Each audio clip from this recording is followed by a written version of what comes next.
All right, I'm here with Casey, the homie. This is the horror strain. My name is Marcus. This is something I'm going to start doing more of with my friends, the people I trust and know the most. And Casey's someone I've known for a long time. We're talking like, what was this? Lifelong friends with my boy Casey. And I've always appreciated his perspective and his reviews on movies. But I'll let Casey introduce himself. Casey, talk about how do we know each other, man? We love movies, bro. That's our whole connection. We love movies. That's it, man. And we've been friends, living on the block, same block since early '90s. I think our first connection was movies. I think it was Sin City or Fifth Element or something like that, and Fifth Element. Fifth Fifth Element. Element, and we just kind of hit it off. And then I remember giving you rides to the movies all the time. We do the midnight screenings So with we the did, we gang. did the midnight showings, We dude. We were steadfast. We were dedicated midnight movie. We saw Dark Knight at midnight, right? Dude, we camped out for like 12 hours for that. Bro, I wasn't bro. 21, so you guys went across the street and got drunk and made me hold down the spot. But That's we, right. we That's saw right. it. That's right. Earning your stripes, dude. That's Yep. tight. Yeah, yeah. But And I, and what's dope is that you've always kept up with movies, yeah, oh yeah, and I still do. It's and kind that's why. of it's kind of the thread that connects me. Yeah, yeah, and you know, I know you like horror movies. You dig horror films. Like even right Yeah. behind you, right there. What do you got there framed in the picture behind you? Alex Pardee, that's the OG right Right, there. Nightmare on Party man. Elm Street, one of his Mondo series. You Dude, have I you hunted have that thing down. I've been hunting that thing down for like years, so that's like my prize collection right there. you have a few of his pieces, I believe, right? Oh yeah, we haven't set them up yet because we just moved in, but I've That's right. got a pretty solid collection. So you'll probably see that grow as As it the grows, yeah, series goes you're on. Yeah. the office behind Casey will grow as this podcast or this these conversations grow. But yeah, Casey's a homie, and I plan on doing a lot of talks with more of a few friends. I just did one with a homie, my homie Jordan, and Casey. You know Cheyenne, so we'll have Cheyenne on at some point, and just different personalities with differing opinions on horror films. I think that's cool, and with the people that I whose opinions I appreciate and respect the most. And like I said, Casey has stayed on top of movies for as long as I can remember. Normally, we don't get to talk all the time, but I think when we do, there's always we're always up to date on some major release that's going to come out, some movie that's going to come out. Casey's like, I already know Casey's on point, and I'm pretty sure, like me, you keep up with going to the movies. I think, do you go to the movies every week still? Oh yeah. Yeah. I'd say pretty much every week. I have the A-list subscription, so I can see as many movies as I want. But yeah. I definitely am one of those people that they wish they didn't start that program for because I take advantage like three movies in a week sometimes. So Take it. That's what I'm saying. Like I find, I the movie is my church. Probably the same for you. Like I every week it's probably feels like a longer week if I don't get to go to the movies. If I don't get a screening in. But that's what I love about you. I know I can always depend that Casey is up to date on films. But this is just an intro episode. I want everyone just to kind of meet Casey and myself as well. I'm going to start sharing more of these conversations, and they'll be exclusively on YouTube. We'll share, clips on Instagram here and there. But let's just get right into it. It's October. I think it was not really a film, but it was how I was introduced to horror films that kind of sparked this. Mm. So when I was probably 9 or 10 years old, uh, my mom, I remember she invited some friends over and she said, "Hey, we're going to be in the back of the house watching American Pie." And I was like 9 years old. So she's like, "You can't watch that." So she gave me A Nightmare on Elm Street to watch by myself at 9 years old in the middle of the night. So Can't mess with American Pie. You can't mess with that pie. But here you go. Here's Freddy Krueger you can by watch yourself at nighttime, no less. By yourself, no by less. yourself. Yep. So, and I'm just on the couch, just curled up in the blankets. I remember just, huddling like this, watching it.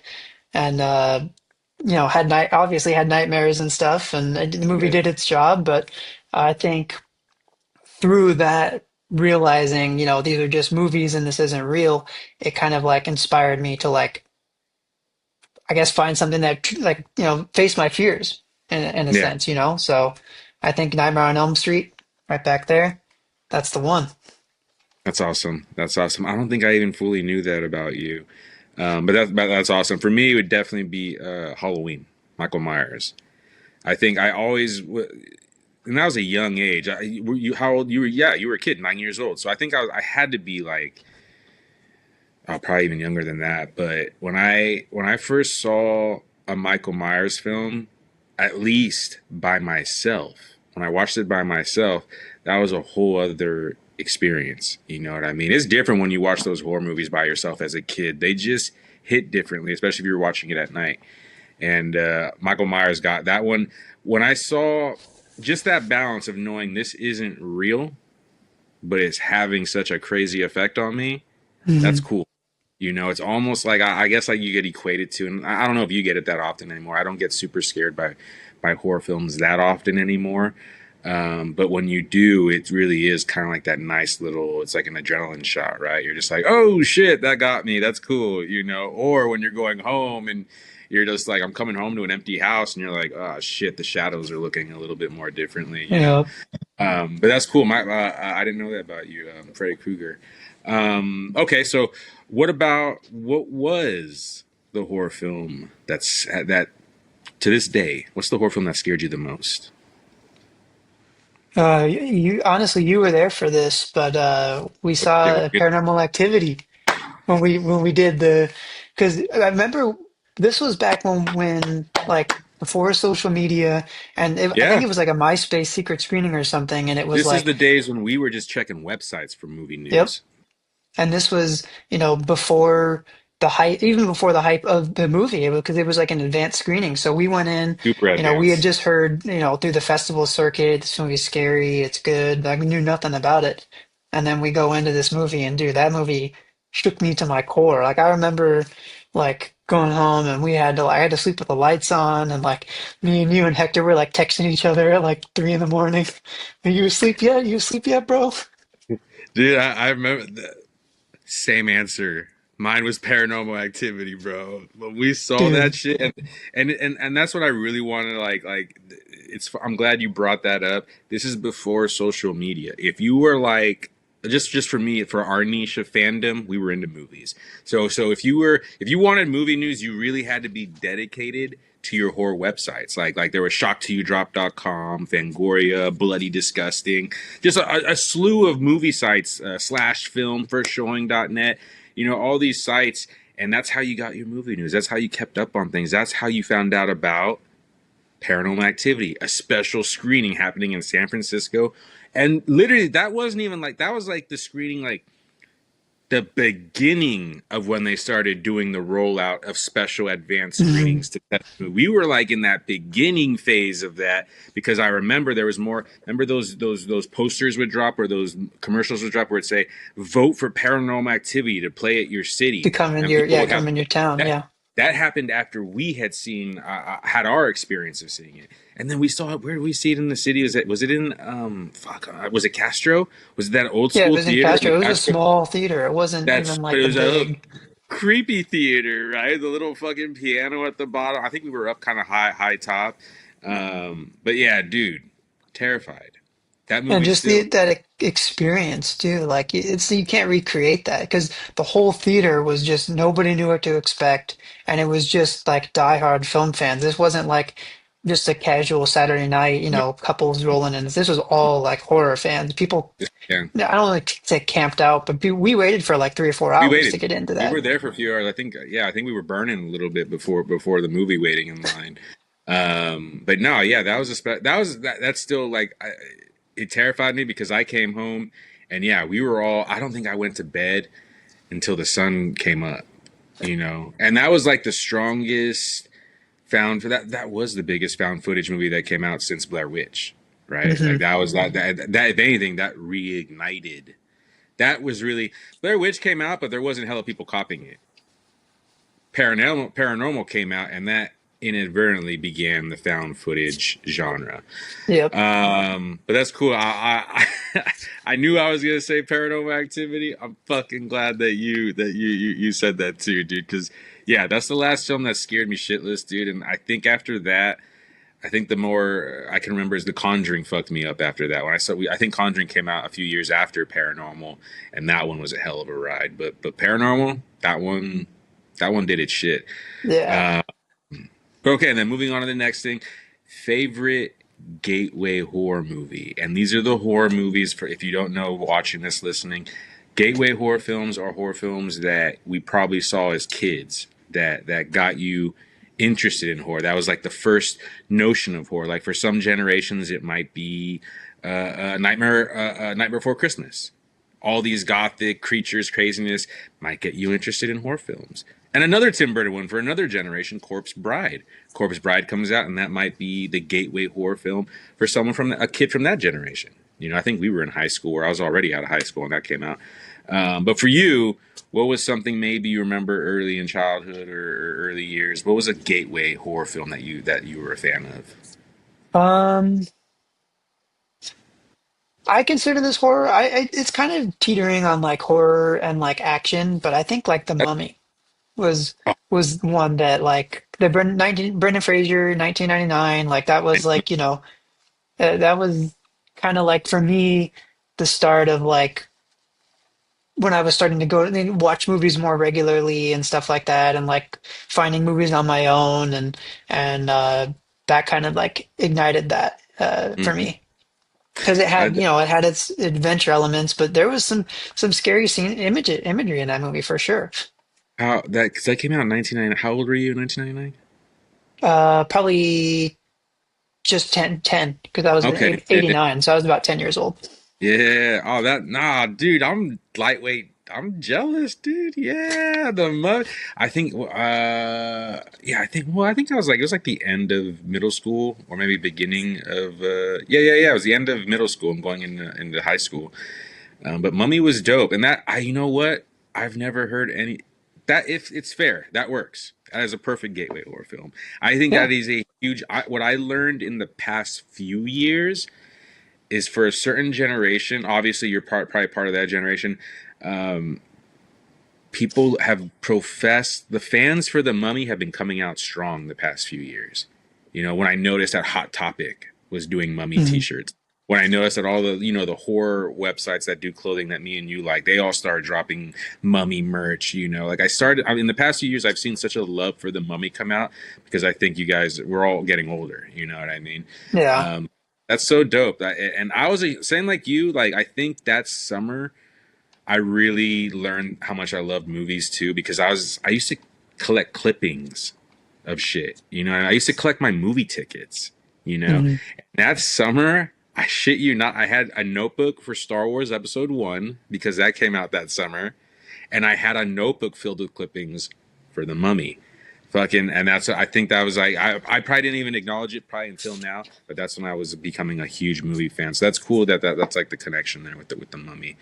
For Yeah. me, it's always going to be I love Hocus Pocus. Love Hocus Pocus. Like it's honestly it's like a tie between Hocus Pocus because I remember seeing that and I'm being like the costumes, the villains, they just all had like such a had such a dope look to it where I'm like I was just intrigued and just like I think it was just like the set design and production value of it all made me more interested in gothic stuff. You know what I mean? I think Yeah. that's when I could see that.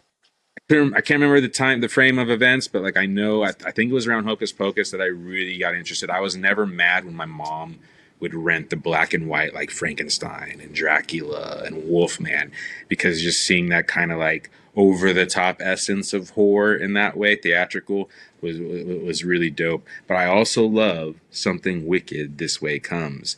That just dropped on Disney Plus. And I don't know if you've seen that one. If I you don't think I haven't, have. I don't want to say not many people have because it's a cult classic, but like the VHS was hard to find. And I think they came out with a small of the DVD, not a lot. So finding it on physical media is like it's like a unicorn, you know what I mean? It's hard to find, it's a collector's item. And it's never been really broadcasted like widely on television or on any streaming service. Like it was a big they quietly dropped that shit on Disney Plus. Quietly dropped it. Something this wicked way come like based off the Ray Bradbury book, bro. You have Disney Plus. I know you do, right? Yeah, I do. Check that one out, dude. I'm not gonna lie, it became available last Friday. I've watched it twice since then, and it's just such a dark movie for kids. You watch it and you're like, damn, this was for kids, and it's probably why it didn't do well because it scared the fuck out of all the families who went in there. But something watch that one, Casey. I want to know what you think of that one. All right, and we'll move on. We're almost the end of our intro episode, but one of the final things here is the it's October, right? So, and hopefully we have a few more conversations before this month ends, which I'm hoping to. I want Casey to be a regular person on here, and we'll talk more about that at another time. But it's October. We're not even halfway through the month yet. It's October 13th. What are 3 October recommendations you want to put out there for Pete? It's Monday in the second week of October or third week of October. What should people watch this week, Casey? Um, I mean, I always watch Trick or Treat. That's like a tradition for me. Watch that one every single year. Like, it just the way it's presented, like the anthology of it, and like I don't know, it just I love how all the pieces connect, and like even in the beginning, you're like it kind of throws you in the middle of a story, and you're like, wait, did I miss something? But then it connects at the end, and yeah, I always watch that one, and you find all the little Easter eggs from it too. That's like that one's got to be on the list for sure. Um, So well, aging so well, that one. yeah, and hopefully eventually we'll get Trick or Treat too, but who knows? They And what's announced it, so they did? Did he officially say that, or was that someone else who announced that? no, they even had like a little teaser trailer too. It wasn't any footage. It was just like Right, the just the an pumpkin announcement. on fire. Yeah. So Yeah, they need it. You know what? Someone needs to answer for that. Someone needs to answer that. We need, you know what, Mike Doherty, we and Casey need answers. You guys did dead ass put out a whole announcement trailer teaser with the logo. You're right, Casey. You're this right, is dude. this is going to Where be an is part investing. two? I can This is going to turn appreciate that. into, You know what I mean? I huh? can appreciate part one is back in theaters this week, but I need part two to debut in theaters. What the fuck? That's what But I'm saying. This the one trick. there needs to be an investigative research podcast for this. Oh shit, we have a new series. Okay, this is gonna spin off into our own new series. But all right, trick or treat, and then two more.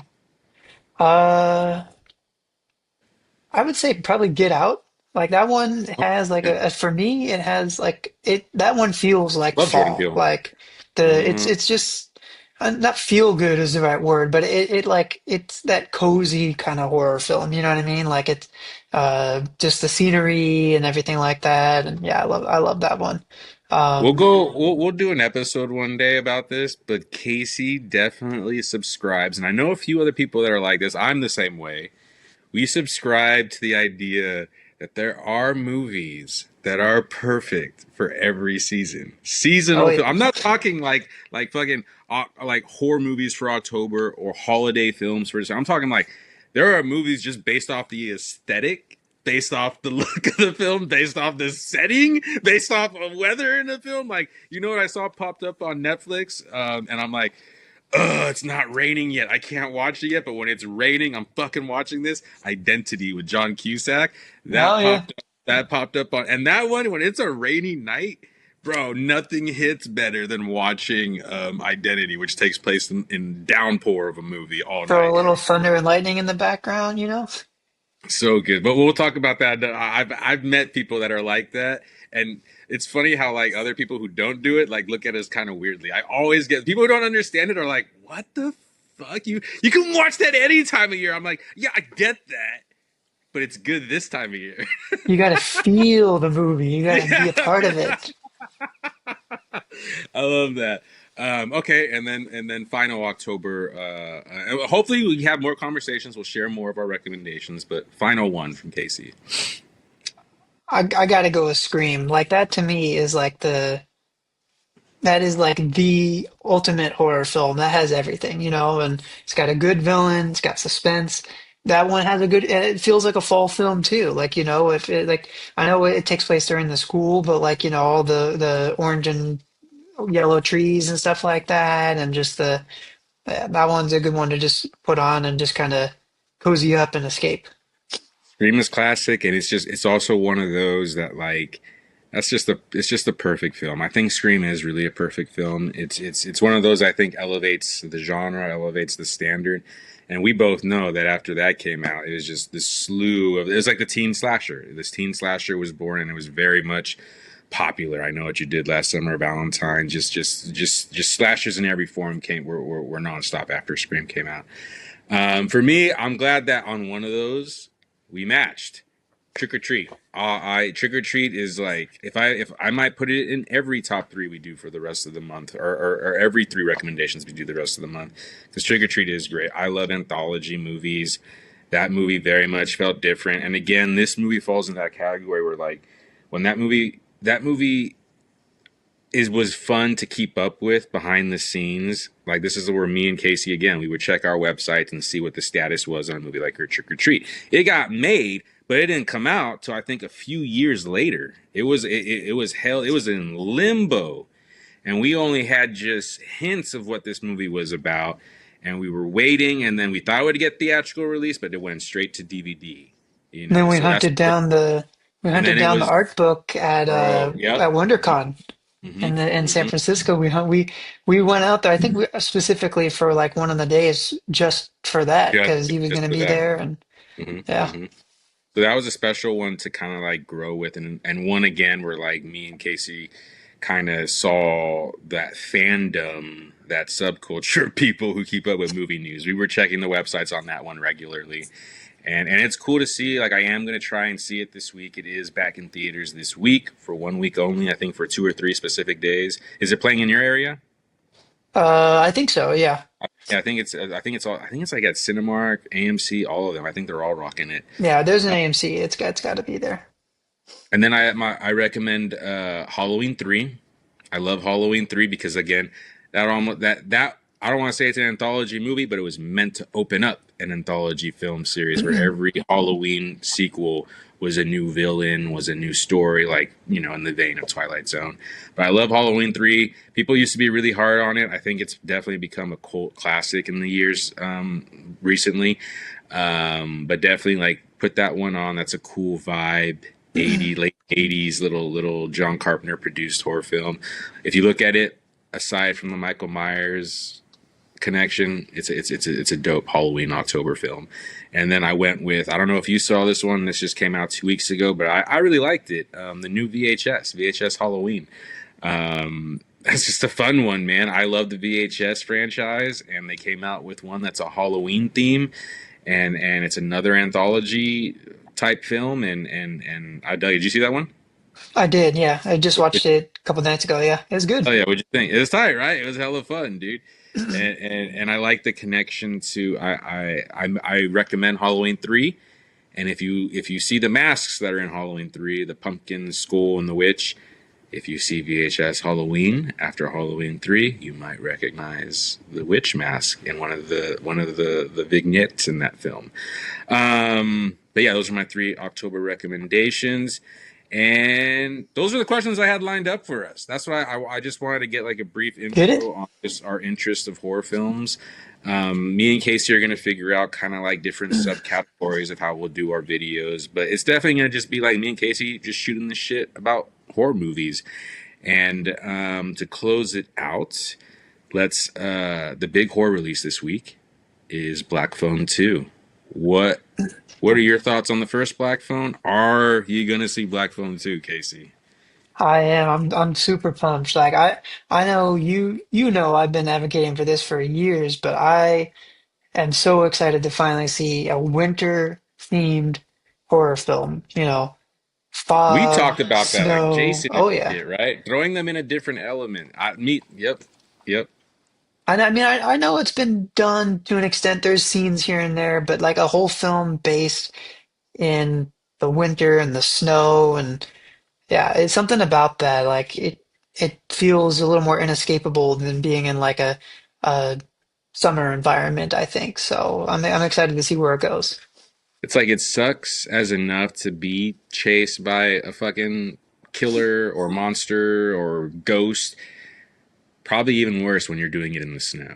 And you got to brave the Oh, elements too. yeah, Yeah. you gotta brave the elements. Yeah. Did you like you And like the first Black Phone though? I did. I haven't seen it since theaters, so I'm probably going to give it a rewatch. Revisit But it. yeah, I Yeah. did like it. It, it's kind of interesting. It kind of like that he was going to go in one direction, and then it pulled the rug out from under you completely. You know? I'm a big fan of that director Scott Derrickson. He did which his one of his movies, Sinister. Yesterday was like the anniversary of when that one came out. But I dig this guy, and I thought Black Phone was probably like I like all his movies he's done. I think they all are unique in their own way. But I feel like this Black Phone was like that was a huge step up. You know what I mean? Like really just like coming out the gate swinging. A nice collaboration with Stephen King's son Joe Hill and Ethan Hawke. You know, we saw him in Sinister, who he second time working with this director, third time with Black Phone 2. But to see Ethan Hawke, who like we've ever seen this guy. He's done some action films after Training Day, but like mainly he's a sensitive, dramatic, or intense actor. You know, Hmm. and it's very cool to see them. Like like we both like Black Phone 1, and I think what's cool about Black Phone 2, just from what I've seen thus far, is this really looks like fucking. I don't want to hype it up, but I am hyped up. It looks like some Godfather 2, some Empire Strikes Back. Like they really are taking the concept they created in the first film and taking it up a notch. You know, Jason Blum has always said he wants to do a Freddy Krueger movie. He just came out recently just saying, I want to do a Jason and Freddy Krueger movie. And this is like almost him as a producer in the background. Like it looks like they made the grabber or the villain from Black Phone, Ethan Hawke's character, like into a Freddy Krueger type character, you Yeah. know? So it's really cool to just see them level things up. Like most horror sequels look like it's the same town, same deal, different kills. This is different setting, leveled up villain. They probably got a bigger budget. So like it just I'm excited for this one. I'm like gushing about it. I am hyped. I already knew you were probably excited about this one like me. But I'm glad you're probably gonna see it this week. I think so. Yeah. All Probably right, gonna all catch right. it on Friday. So since we're talking about it now, then hopefully we can fit. It'll be us to talk to you people about what we thought about the film. But really, I just want to do like this. I don't know how long this turned out to be. Oh shit, it doesn't have the. Oh shit. Okay, we're about to hit 30 minutes. So I think that's perfect. Yeah. We'll keep these tight and lean for people. That once in a while there'll be the long episode where we'll talk. It depends on what the movie we're talking about. But I just want everyone to meet Casey and meet me as well. Like this the Horse Train is my page, but I want to start collaborating with people and help build it out with more like conversations, reviews, and podcasts. And Casey is on the team. He knows his shit. So we'll see more of you, Casey. Looking forward to it. Thanks for having me. All right, dude. We'll see Black Phone 2. Text me when you see it, and let's talk about it after we both watch it this week. Sounds good. All right, Peace. I'll catch you, Jason.